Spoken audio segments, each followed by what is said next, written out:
It's time for our daily dose of cope, and we have Felicity T. Gray at the news anchor's desk. Actually, she's on break enjoying a fresh plate of faces, but she's our correspondent for today. We have the Tigers on deck because the Leopards are getting a bit too full. Felicity T. Gray was the correspondent because we needed to talk about Joe Exotic, or the Tiger King. So he's a bit mad. He's a bit mad because he's looking to get pardoned, and Trump went off and pardoned these people, the Chrisleys. So this post from Thread saying Joe Exotic is roaring mad, and this time it's not about tigers. The former Tiger King star erupted on social media after Donald Trump granted a pardon to reality TV couple Todd and Julie Chrisley, who were convicted of federal bank fraud and tax evasion in 2022. Okay, so here's Joe Exotic. He has his blue check mark. He's posting from prison on his social media saying, I guess being innocent is not enough in America. Acting like he's innocent of things. He says they all admitted to perjury on world television, but yet I'm left to die of cancer before I can get any help. Why is it the entire world can see the evidence, but the White House refuses to acknowledge that they did this to me, knowing that they were lying? And then he posts a screenshot of the Todd and Julie pardon by Trump. They're talking about this in the conservative subreddit as well. So this person says, I don't get this move at all. The Chrisleys defrauded a bunch of community banks out of like $36 million. They falsified bank records to get loans that they blew on extravagant purchases, then did the same thing to get more loans to pay back the earlier loans, then declared bankruptcy to avoid paying most of the loans back. They also didn't pay federal taxes some years, filed fraudulent tax returns some years, and moved money around their corporate accounts to lie to the IRS. They even submitted fraudulent reports in response to a grand jury subpoena, which is almost unbelievable. Their crimes were not a one-off mistake for which they've shown remorse. They did this for a decade and were still committing fraud during their grand jury investigation.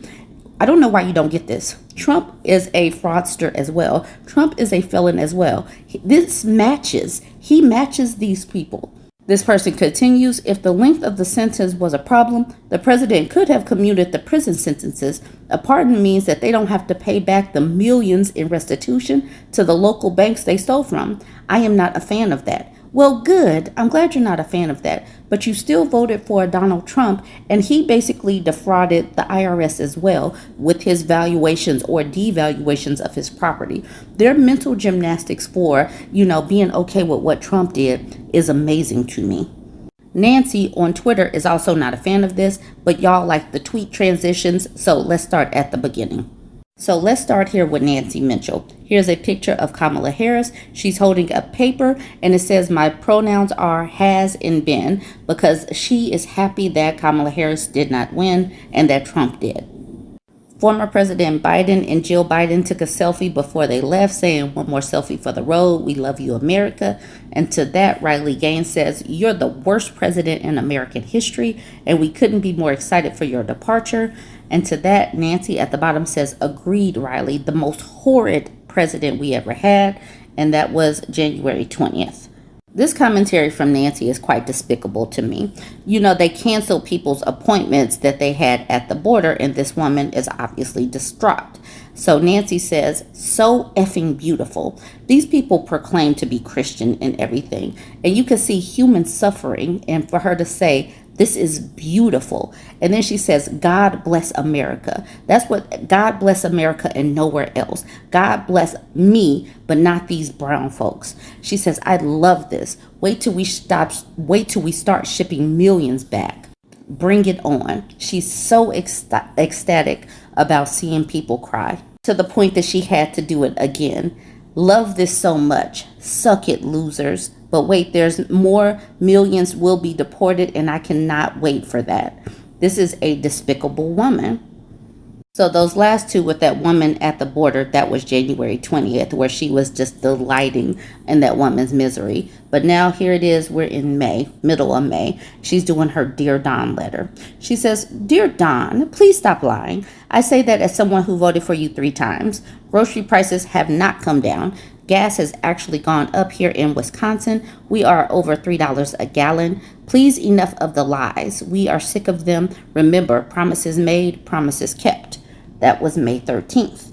May 15th, she asked Bret Baier, the Fox News anchor, to say, please ask Donald Trump why he keeps lying about prices coming down. I'm here in Waukesha, Wisconsin, and gas is still over $3 a gallon, and not a single grocery item, minus eggs, has come down. None have. So please tell him to quit lying. I voted for him 3 times. So she's like, I can't get in touch with him. Maybe Bret Baier can. And this was May 27th. She says, Trump announces pardon for Todd and Julie Chrisley after reality TV stars' fraud, tax evasion convictions. This I completely disagree with. They should complete their sentences. This makes me sick to my stomach. I can't stand these 2 boosts. So she's a little peeved about that, but that is where Trump's, that's where his attention is, on getting these people out. The MAGA people, the people that can make donations to his campaign or, his slush fund or whatever. And here she is again, May 28th, another Dear Don letter. She's like starting to get a little frustrated here. My grocery prices have not come down. Gas has actually gone up. I thought you were lowering prescriptions. Mine is still up over $200. When is this all going to be fixed? I voted for you 3 times. Little difficult here, and I really do hope for the worst for this type of person. People get upset with me because I keep, relishing in them suffering, and I hope that and I will continue to say, I hope that they get it worse and first. She deserves it. How despicable that she's delighting in people's misery. That's the reason why I literally just kind of match energy. These people wanted everybody else to suffer. That's the reason why I am watching them suffer, and I am delighting in it. I really hope that she is stressed out every day over money. And the way she keeps on making these tweets since the middle of May, I hope it continues into like forever for 2 to 3 years. Now we have a Facebook post from a man named Ethan Schelt. He says, I regret and repent of my vote for Trump. I believe God chose him as our president and will use him for good because that is who God is. However, given what I now know about him, I wish I had gone with my first inclination, which was to abstain from voting altogether. Christian nationalism and Trump's character have made me rethink. Christ doesn't need our president, but our president needs Christ. This nation is not a Christian nation, but it could be and hopefully will be a nation of Christians who love others as well as those around them, the poor, the migrant, the addicted, or the ones who remain in darkness. I believe Christian nationalism and Trump are being used to turn people away from Christ because they are trying to use him for political gain and power, not to heal and strengthen the people he came for. This whole paragraph makes absolutely no sense. I believe God chose him as our president. And down here saying Christ doesn't need our president. Why the heck is God picking presidents? Like, is there nothing else to do? Are there no people suffering? Are there no people like getting in a genocide in multiple countries across the globe? And instead of worrying about that, these people's God is worried about politics here in America. This is who they chose. A president and a whole Republican Party that are here to strip away rights, that have people delighting in migrants suffering because these people are suffering in a different country, and you can't really care about other people if they're from a different country because their God only blesses Americans. That's who this is the God that's blessing American politics. I honestly tire of people like this. I do. And finally, let's talk about this case. A Missouri town was solidly behind Trump. Then Carol was detained. Carol Mayorga, a mother of 3 and Kennett, Missouri resident, remains in ICE custody after she was detained during what she believed would be a routine immigration appointment in St. Louis in late April. She faces deportation to Hong Kong after a little more than 2 decades living in the United States, igniting widespread support and protest in her community, even among fervent backers of Trump. I know people have overstayed their visa, but he did promise he was going to get rid of the most violent criminals, but he's going after mothers. And this actually has Trump supporters clutching their pearls as well. They actually believed him when he said he was only going to go after the criminals. What to know? Mayorga headed to a government immigration office in St. Louis last month to renew her employment authorization. She was called in on short notice, deviating from her previously scheduled August appointment, according to the Delta Dunklin Democrat. After waiting for nearly 7 hours, ICE agents detained her, placed her in shackles, and transported her between jails before confining her to Greene County Jail. So she was actually staying in contact with these people and doing what she needed to do. That whole paperwork thing, she wasn't hiding or anything. That's the reason why these people are not to be trusted. ICE agents, the Trump administration, they just want to get rid of folks.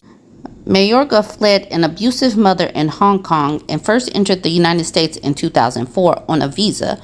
For nearly 2 decades, she lived in Kennett, working multiple jobs, including at John's Waffle and Pancake House, and raising 3 children, all U.S. citizens by birth. Due to the past abuse she suffered in Hong Kong, Mayorga previously applied for asylum, according to STLPR. In those proceedings, she shared letters from family members warning that her safety could be at risk if she returned home, but the asylum claim was denied in 2014. Community members describe her as a dedicated soccer mom and frequent volunteer, active in her church and her children's sports team, STLPR reported. All right, local Trump supporters demand reprieve. Kennett, with a population of roughly 10,000, is a Trump stronghold. However, Mayorga's detention has drawn criticism as the community rallies to support her. It's going to take stories like this to get these Trump supporters to have a modicum of humanity. They think of migrants as these people who have just committed all kind of rules violations and crimes and everything. And sometimes they are truly people that are seeking asylum and some type of normalcy and safety. All right, y'all, let me know what you think. And breaking news, you did it to yourselves, you stupid pieces of shit.